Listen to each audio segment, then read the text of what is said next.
Welcome to Leaf Status Report for January 13th, 2026.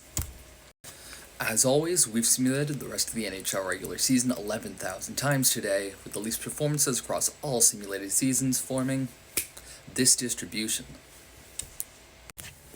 By some divine miracle, the Leafs managed to win last night, which snaps a 17-game home winning streak for the Colorado Avalanche. Mind you, this game does go to overtime, so the gains aren't the best they possibly could have been, but just the fact the Leafs managed to win this game is already a massive overperformance on their end.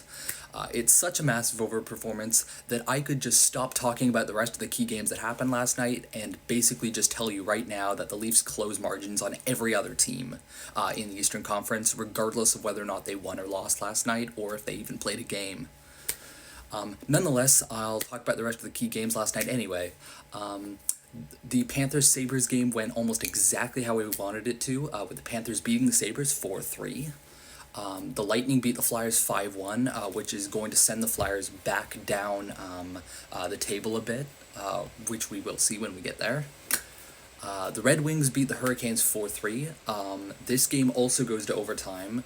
Of course, given that the Hurricanes are a slightly worse team than the Avs, the Leafs do still close gap on them, even though both the Leafs and Red Wings have an identical end result.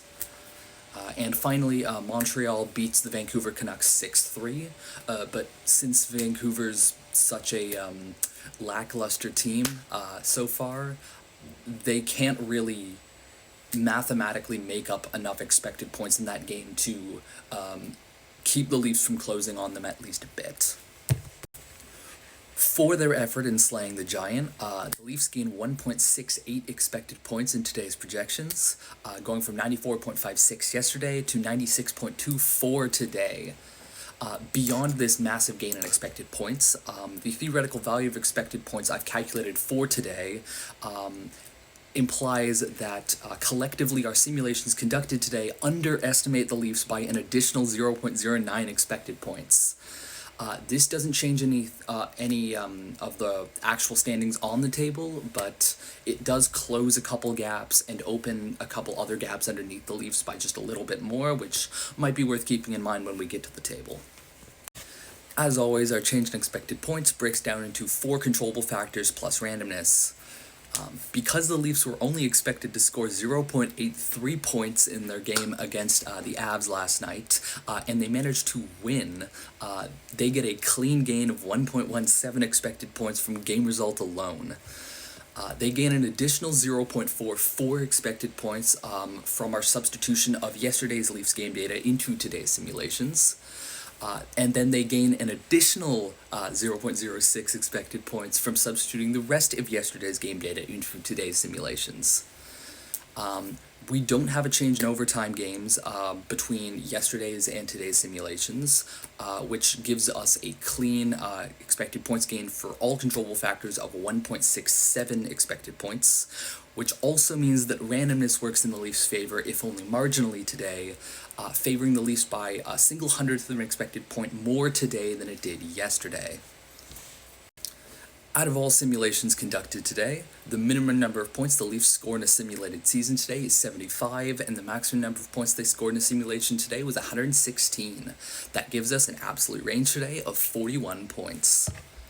Our inner 70% interval also shifts upwards by a notable margin, fairly unsurprising given the massive expected points gain for today. Our 50th percentile season now sits at 90 points, and our 85th percentile season now sits at 102 points, which does bring our 70% window back open to 12 points wide. Our standard deviation also drops by a decent amount today. It was 5.60 points yesterday, and today it's down to 5.54 points. The Leafs managed to gain an astounding 10.4% on their playoff odds today. Yesterday, they made the playoffs in 54.2% of all simulations, and today they've made the playoffs in 64.6% of all simulations. In addition to this, our 95% confidence interval for our playoff odds has thinned a little bit. It's down to plus or minus 0.89% today. Unsurprisingly, with the Leafs making the playoffs more often, they also win the Stanley Cup more often in our simulations. They managed to win the Stanley Cup in 2.56% of all simulations today, up from 1.89% yesterday.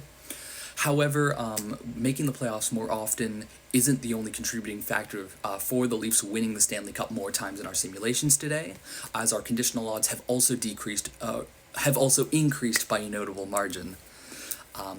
In all of the simulations where the Leafs make the playoffs, the Leafs managed to win the Cup in 3.96% of them today, which is up from 3.49% yesterday.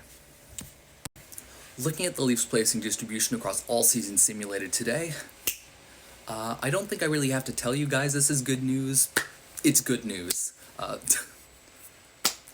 Right now, the Leafs are pretty locked in on a I call it a low playoff make or high playoff miss position. I will say, just as a bit of a note, that this is a bit of a double-edged sword here. A low playoff make is great because it means the Leafs make the playoffs and their odds of winning the Stanley Cup at the end of the season are not zero. However, a high playoff make is exceptionally bad news for two reasons. The first reason is that it means all of their draft picks are lower than it is, and they don't get to compete for the Stanley Cup in that season. And the other bad news is, unless the Leafs have a top 5 pick, the Bruins get their first round pick. So those wildcard 3 and 4 spots are still very bad. However, of course, our top 4 most probable finishes are all inside the playoffs now, which is, I think, more than satisfactory for now. Looking at the table for today, like I did mention earlier, the Leafs managed to open gaps on every single team in the Eastern Conference with that win against the Colorado Avalanche. Even the ones that won last night, even the Montreal Canadiens, who beat the Vancouver Canucks by 3 goals, lose over 0.7 expected points of gap on them. Needless to say, the margins are looking better as well. We're still not expecting them to catch Tampa Bay, but that margin does go down by over 1 expected point. They're looking like they could probably chase down Montreal in the next couple days with some ideal game results. And the same obviously goes for Detroit.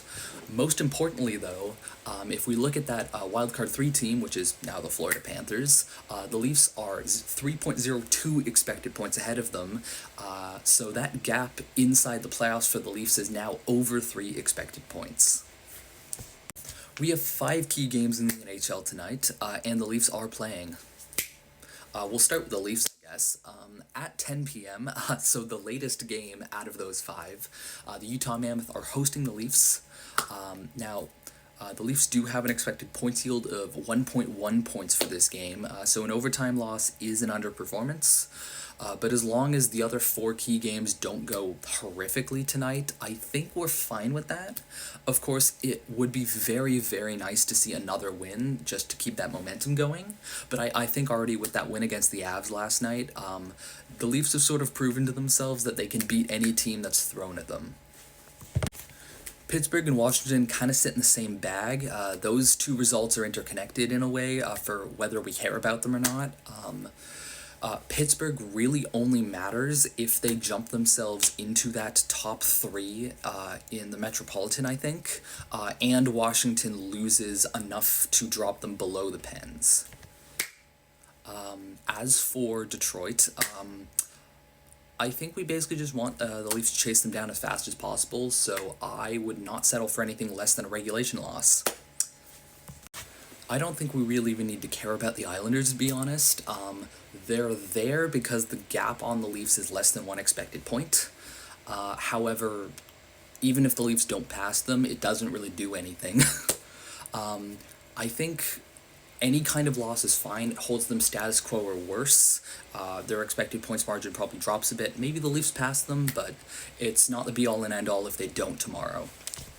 Quick look at the rest of the Canadian teams. Overall, the general playoff make prospects are about the same, but the Cup odds look a little nicer.